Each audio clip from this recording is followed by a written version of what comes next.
पेट भरने की जवाबदारी मेरे भोलेनाथ जी की है, क्योंकि जन्म उसने दिया है तो मृत्यु भी वो देगा, और पेट उसने दिया है तो भरेगा भी वही। पेट भरने की जवाबदारी देवादिदेव महादेव की है, पर तुम्हारे घर की पेटी भरने की जवाबदारी देवादिदेव महादेव की नहीं है।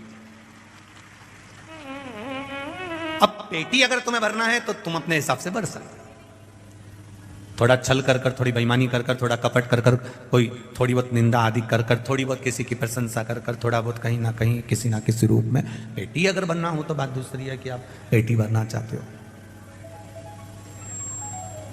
पर पेट उसने दिया है तो भरने वाला भी वही है। देवराज स्वयं जब तक कमाता था खुद के लिए कमाता था और ईमानदारी से कमाता था, पर जब वेश्यावृत्ति में पड़ने लगा, गलत काम में पड़ने लगा, तो उसको धन की दुगनी जरूरत पड़ने लगी, और धन की जब उसको दुगनी जरूरत पड़ी तब उसने चोरी करना प्रारंभ करा। तब उसने चोरी करना प्रारंभ करा। अब वो चोरी कर रहा है, अब वो धन को चुरा कर ला रहा है, अब वो धन को कहीं गलत जगह से एकत्रित करने का प्रयास कर। शिव महापुराण की बात कथा एक बात और कहती है, आपके भरण पोषण की जवाबदारी महादेव की है, तो आपकी संग में अगर आपकी धर्म पत्नी जुड़ी है तो उसकी भी जवाबदारी महादेव की है। बच्चे जुड़े हैं, बच्चों की भी जवाबदारी महादेव की है। माता पिता जुड़े हैं, माता पिता की जवाबदारी भी महादेव की है।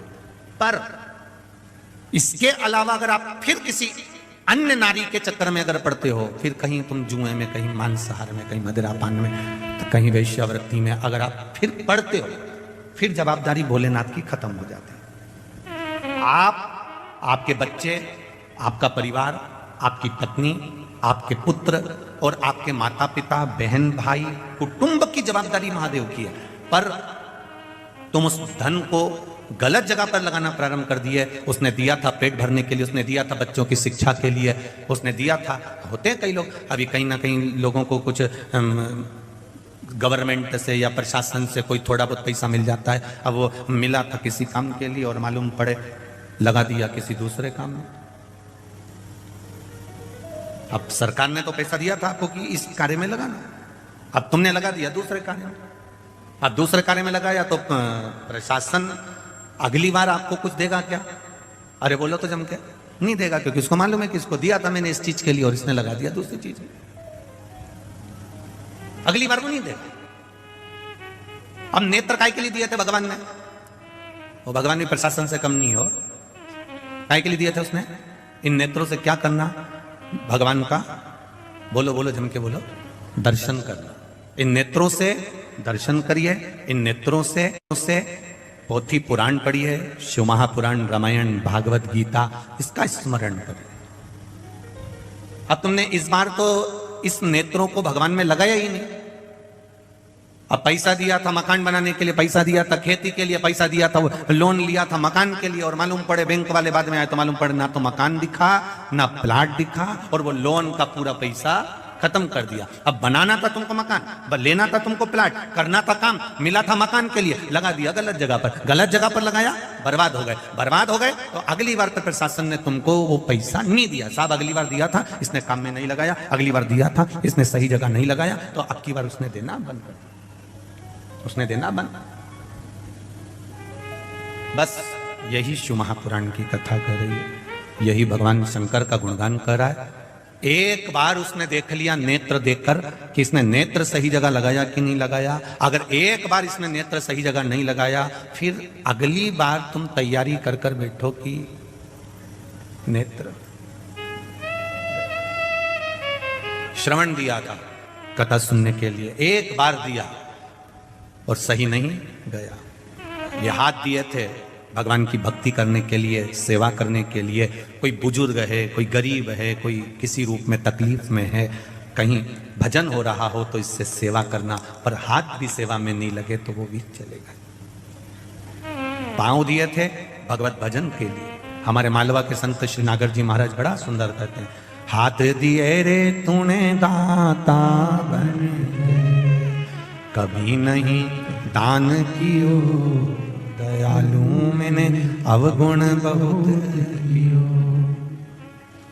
पांव दिए रे तूने दाता बन के, कभी नहीं तीरथ कियो, दयालु मैंने अवगुण बहुत कियो। नेत्र दिए रे तूने दाता बन के, कभी नहीं दर्श कियो, दयालु मैंने अवगुण बहुत कियो। फिर संसार सागर में आने के बाद मैंने करा क्या? जब इतना सुंदर शरीर दिया और शरीर का मैंने सदुपयोग नहीं करा, फिर संसार सागर में आकर मैंने किया क्या? तो संसार सागर में आने के बाद मैंने एक काम किया कि कोरा कोरा कागज काली काली शाही और 10 को 20 कियो, दयालु मैंने अवगुण बहुत कियो। इस संसार सागर में आने के बाद में इस संसार सागर में आने के बाद मैंने केवल एक काम करा, 10 को 20 कैसे करा जाए उसको सोचा जाए, उसका विचार किया गया।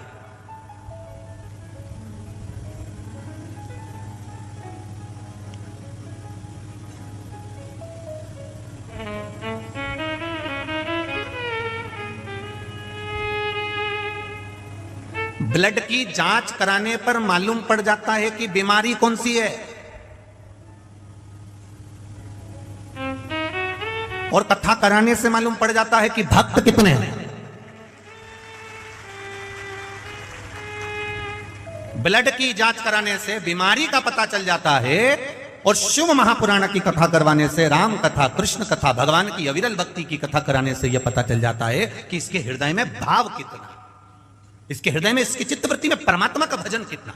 आपको दिखेगा 7 दिन आप भी यही हो, हम भी यही हैं। कई कई ऐसे हैं 7 दिन सुबह 7 बजे से 6 बजे से यहां जगह संभाल कर बैठे रहेंगे, और कई ऐसे रहेंगे 1 बजेगी तब 10 मिनट पहले घर से निकलेंगे, 4-5 को दरवाजे पे परेशान करेंगे, 8-10 को रास्ते में परेशान करेंगे, तब अपनी गाड़ी बढ़ाते हुए, ठोकते हुए, परेशान करते हुए प्रशासन के लोगों को, चाहे पुलिस प्रशासन के हो, चाहे समिति के लोग हों, चाहे जो सेवा कर रहे हैं उनको, 50 बार अपनी दबियत गाड़ी दिखाकर तब जाकर अंदर जाके बैठेंगे। कभी इनके जैसा तब कर कर देखो, 5 बजे से, 6 बजे से, 7 बजे से।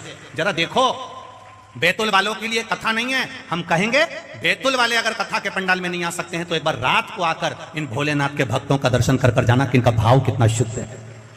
ये दिखावे से नहीं आते, ये केवल 2 रोटी मिलेगी पड़े रहेंगे, नींद भी मिली तो भी आपसे कहने नहीं जाएंगे कि हमको भूखे हैं या भोजन। आपको हर 2-3 घंटे में कुछ चाहिए। ये सवेरे 7 बजे से जगह संभाल कर बैठते हैं, रात तक केवल 7 बजे से जगह संभाली, 1 बजे कथा चालू हुई। अब विचार करना, 7 बजे से 1 बजे तक का समय, उठते हैं, नहाए, वापिस आकर बैठ गए, एक जैसे बैठे, क्योंकि दूसरा महापास में बैठा है तो लेट भी नहीं सकते, ना आड़े हो सकते, एक जैसे बैठे हैं, एक आसन से बैठे हैं, इंतजार कर रहे हैं 1 बजे का। 1 बजे कथा चालू हुई, 4 बज जाएगी, जब आप देखना 5-5:30 बजे आकर देखना, तब इनको थोड़ा बहुत लेटते हुए नजर आओगे। रात्रि होगी, भोजन करा, भजन करा, रात को 1-1:30 बजे तक इनके भजन कीर्तन चलते रहते हैं। फिर सुबह हुई, प्रातः में स्नान करा, फिर भजन में लग जाते हैं। 24 घंटे श्री शिवाय नमस्तुभ्यम जप रहे हैं। हमने तपस्वी का दर्शन करा। कोई कहता है हम संतों का दर्शन करते हैं, कोई कहता है हम नर्मदा जी के घाट पर परिक्रमा करने वालों का दर्शन करते हैं, कोई कहता है हम उसका दर्शन करते हैं, कोई कहता है हम साधु का दर्शन करते हैं, कोई कहता है हम तपस्वी का दर्शन करते हैं। हम कहते हैं ये भी तपस्वी से कम नहीं, ये साधु और सन्यासी से कम नहीं, जो बैठकर भगवान शिव का गुणगान कर रहे हैं, भगवान शिव की अविरल भक्ति को धारण कर रहे हैं।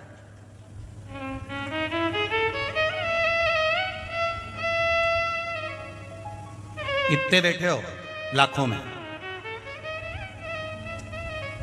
ये कईयों के पत्र आए और ये पत्र और भी पढ़े, बेटा शुरुआत है, कईयों के आए।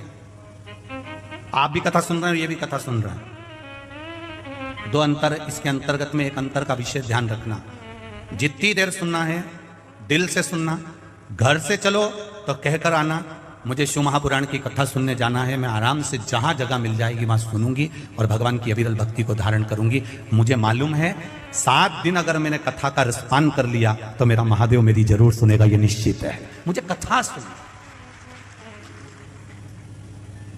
मुझे दूसरे की व्यथा नहीं सुनना, मुझे कथा सुनना, मुझे अविरल भक्ति को धारण करना, मुझे परमात्मा का भजन धारण करना।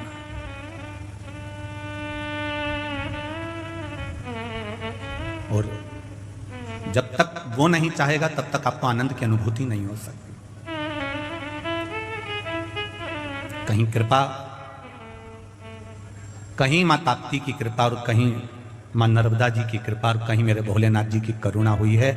तो बैतूल में ये शिव महापुराण की कथा मिली है, नहीं तो बाबा की कहीं योग संजोग। और वो भी कथा कोई आज की नहीं है, बैतूल की कथा की अभी इनको 1 साल में मिल गई और कथा की बुकिंग हो गई। आप पूछना इन परिवार से, 2 साल पहले की कथा बुकिंग है और 2 वर्ष पहले ये कथा बुक हुई थी, तब जाकर अब उस समय पर जो कथा का स्वरूप था उस हिसाब से इनने व्यवस्था के अनुसार चले। फिर कथा का स्वरूप बढ़ता गया, लाखों में भीड़ आने लगी, फिर व्यवस्था बढ़ी, तो धीरे धीरे धीरे धीरे धीरे धीरे कहीं कहीं शिव ने संभाल लिया, शंकर के रूप में पूरे बैतूल वासियों ने संभाल लिया और इस कथा का आनंद शिव कृपा से। शंकर भगवान की उदारता बिना नहीं हो सकता। शिव कथा कर रहे हैं। देवराज ब्राह्मण का पेट भरने का जवाबदारी भोलेनाथ जी की है, आपकी और हमारी पेट भरने की जवाबदारी भोलेनाथ जी की है। हमारे परिवार का भरण पोषण करने की जवाबदारी हमारे भोलेनाथ जी की है। पर तुम वेश्या का संग पकड़ लो और वेश्या को तुम यहां से ले जा कर देना चालू कर दो, तो वो जवाबदारी मेरे भोलेनाथ जी की नहीं है। पूरा सुखमय तुम्हारा परिवार चल रहा है, अच्छे से तुम्हारे परिवार का गुजारा चल रहा है, और तुम्हारे परिवार के गुजारा चलते चलते जब तुम्हारे परिवार में कहीं ना कहीं धन के चक्कर में अगर द्वेष हो रहा है, धन के चक्कर में अगर लड़ाई हो रही है, क्लेश हो रहा है, समझ लेना कि परिवार का कोई व्यक्ति इस धन को जरूर कहीं गलत जगह पर लगाना चालू कर दिया। इसलिए मेरे महादेव ने देने से पहले अपने हाथ को रोक लिया। जरूर हमारा धन कहीं गलत जगह पर लग रहा है, और जिसके यहाँ धन आते जा रहा है, समझ लेना हमारे परिवार में सब लोग भजन करने वाले हैं, सब में प्रेम बहुत है, स्नेह बहुत है, इसलिए मालिक भी देने में कमी नहीं रख रहा, मेरा भोलेनाथ दे बहुत रहा। जब कहीं धन की कमी दिखे, जब कहीं संपदा की कमी दिखे, जब कहीं तुम्हें लगे कि धन कम हो रहा है, हमारा पैसा हमको कहीं ना कहीं कम दिख रहा, व्यापार कम हो गया, कमाई कम हो गई, तो समझ लो कि कुछ ना कुछ वो पैसा गलत जगह पर जाना चालू हो गया, वो धन गलत जगह पर जा रहा है। पहचानो,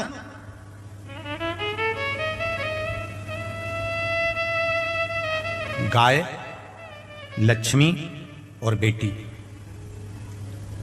गौमाता, लक्ष्मी और बेटी, ये 3 जब गलत जगह पर जाती है तो देने वाले को रोना पड़ता। गाय तुमने ब्राह्मण को दी, कोई दादाजी चले गए, दादी जी चली गई, कोई डोकरा डोकरी निपट गया और तुमने दे दी ब्राह्मण को। ब्राह्मण लेकर गए गौमाता को, जब तक गौमाता ने दूध दिया उसको संभाल कर रखी, फिर बाद में मालूम पड़े वो गाय तीसरे को दे दी, तीसरे से चौथे को गई, चौथे से 5वें को गई, वो बाद में गाय कसाई के हाथ में पहुंच गई। गौ माता जब कसाई के हाथ में पहुंची तो कटते समय जब रोती है तो बद्दुआ देती है। वो बद्दुआ ना ब्राह्मण को लगती है ना किसी दूसरे को लगती है, जिसने संकल्प छोड़ा था गौदान का, वो बद्दुआ उसको लगती है कि तूने